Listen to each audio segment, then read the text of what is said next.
Okay, hello again, everybody. This is our first Wednesday night session for Management 7120. And we are going to take a look at some OD information. And then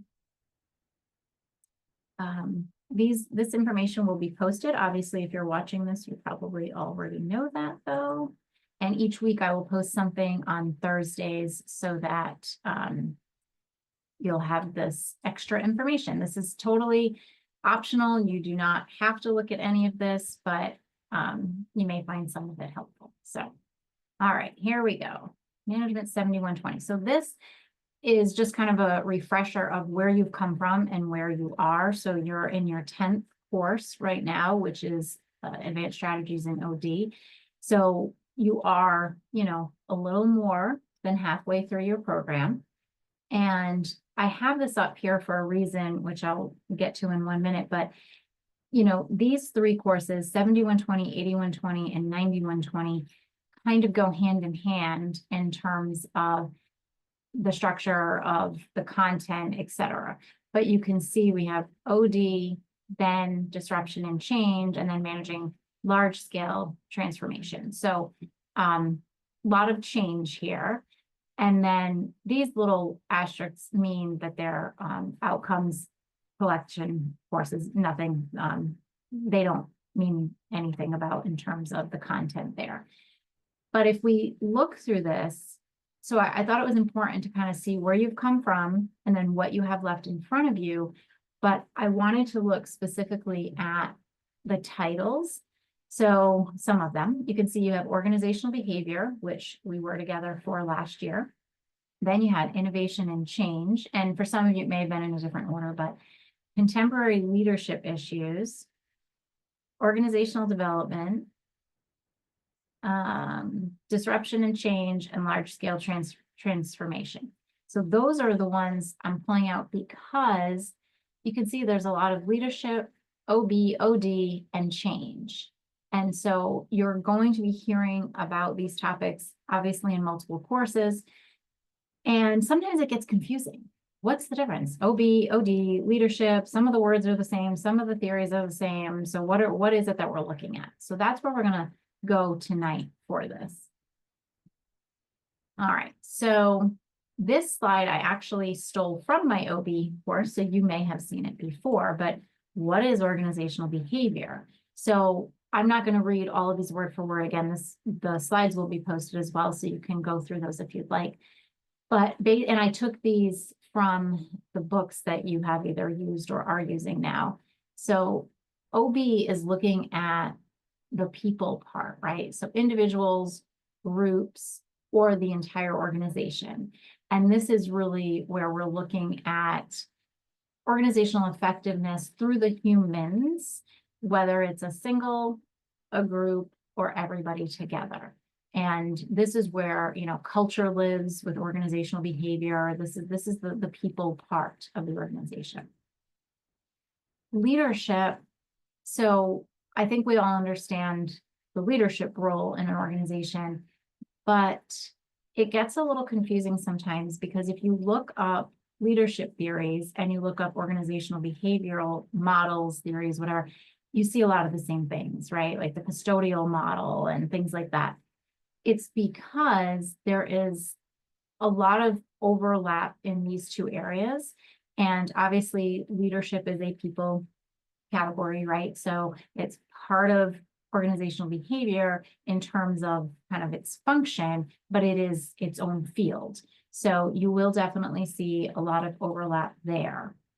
Organizational development, which we're going to look at even more than this here, a collection of planned change interventions. So this is what we are focusing on in this course, different types of interventions. Move to the next slide here. And this is just about OD and how Cummings and Worley, which in case you haven't looked at the front cover of your book, these are your authors.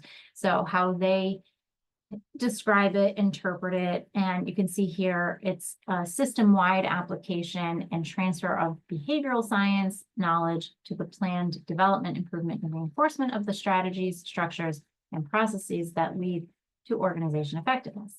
So we just said OB is the people part of that effectiveness. OD is the system process side of that effectiveness. But can you have systems without people? No. So they do go hand in hand here, but OB people, OD systems and process. And then you can see OD, you know, there's a lot of different things involved in organizational development. And I listed a few of them there from the book. This particular slide, so I really pulled out, you know, these sections here. So focus, scope, goal, emphasis, examples, key aspects, time frame, relationship, and interdependence between OD and change management. Because like I just mentioned, OB and OD, we can kind of understand that difference, right? The people versus the systems and processes. But organizational development and change management, when you start looking at them, it can be very confusing. It's like, well, wait, what? I thought that was change management. I thought that was organizational development. And you're going to be probably bouncing back between the two a few times throughout this course. So I thought it would be good to kind of put it all out there so you can kind of have that cheat sheet to go back to and say, okay, I get this now as I'm moving forward. So one of the biggest differences is that organizational development is broader and long-term, where change management is usually focused on a specific change that an organization is making, a project, an implementation, an acquisition, a merger, something that is changing the environment or the structure, right? So OD is not just about that one change. OD is long-term and about the improvement and development, literally, of the organization. When we look at scope, we're looking at, OD is a broader scope, a broader focus here in terms of, or it address the organization's humans and cultural aspects, but again, through systems and processes, versus change management is a specific project or initiative. The goal, so what are we looking to do? So there can be a lot of different goals depending on the type of intervention that you're doing in OD, but basically, again, this is where it fits hand in hand with OB. It's about creating that positive culture through the systems and processes, right? Because if you think about your work environment, you can have the best team and a great human aspect, OB, people are knowledgeable, it's great, positive, wonderful, terrific, but the processes are difficult and, just an effort of labor, right? Just to get through them, and it's not very well organized. So you can have positive OB and OD that's, on the other hand, you could flip that, right? Things work very smoothly. If only we had a better team to go through the smooth process. So there's, that connection there, where in change management, your goal is to get through this project in a smooth manner, to come out on the other side of this thing in a better place, or at least with the least amount of ruffles and wrinkles as possible. The emphasis for OD, again, it's about that. If you think mostly like improvement on things, it's collaboration, it's pulling in the humans, but also process collaboration, process improvement, things like that kind of could fit here, where change management would be like a specific process improvement project, but minimizing the disruption during the change. A lot of times when you see something like an acquisition, they will keep part of the old team on, or the team of the organization they're acquiring, for a period of time, right? To kind of make it as least disruptive as possible, to have those people help with a smooth transition. So I've given you some examples here. Again, team building That's the people part, leadership development. These are all people, but it's the process of how the people are working together. And then in change management, this again is about something specific, usually system oriented. The key aspects you can see there, you know, improving the organization through engagement and development for leaders, but it's that system process side of all of that, where with change management, again, it's both sides should really have communication here, right? But communication of the set goals for this change and moving through it. And then time frame, OD is just like all the time. It's what you're doing. It's constant improvement, continuous improvement within the organization. Where change management, you don't want to be in a constant state of change and flux, right? It has a specific time period for this specific change. The relationship between the two, though, I think this is, these two last rows are helpful. So change management can be a component of OD, as OD often involves implementing changes to achieve its goals. So sometimes in order to make those processes flow smoother, to make the organization develop in a stronger manner, we need to make some changes. We might need a new process. We might need a new IT integration as part of this, strengthening, but that the IT integration is the change that supports the OD movement, if you will.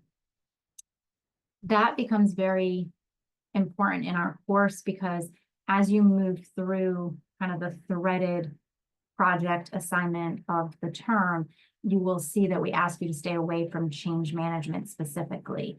So because you're covering that in other courses. And then interdependence, so that they're both critical for organizational success, but, one is talking about implementing change more smoothly, and the other one is about, survival, sustaining for the future of that thriving organization. For anybody that's on, any questions, thoughts, or comments on this one or on these two here?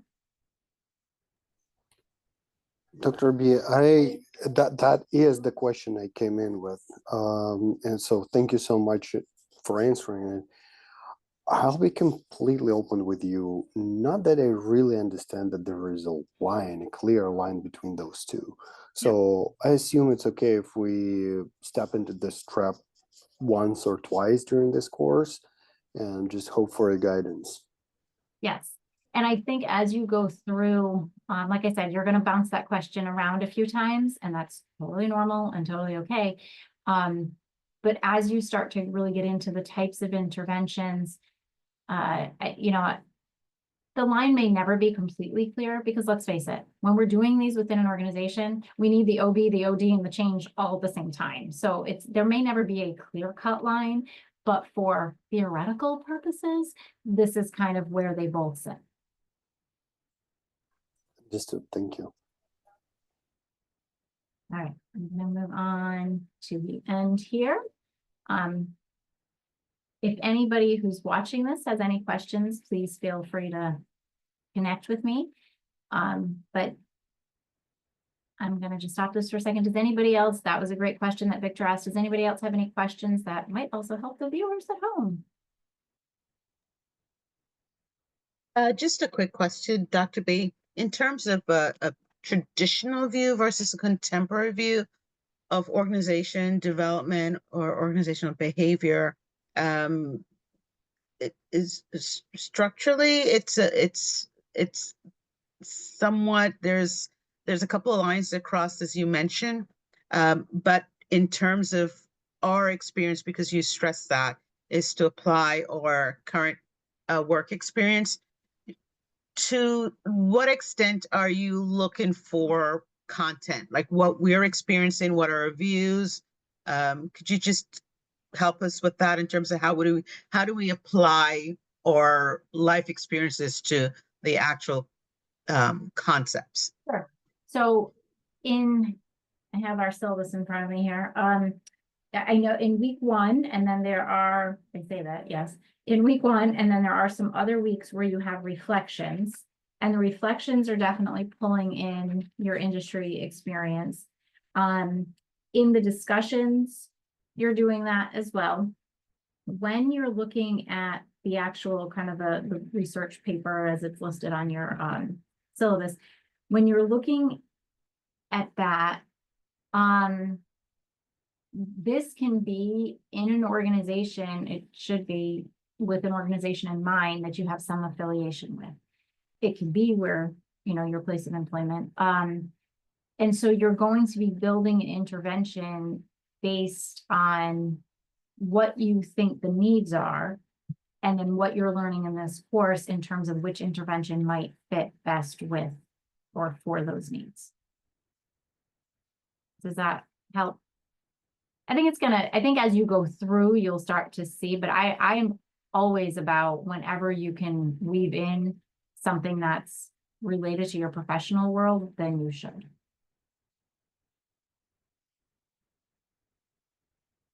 All right, I don't want to have the video go on and on, so I'm going to stop the video and then we can wrap up. So, all right, thanks for watching, everybody.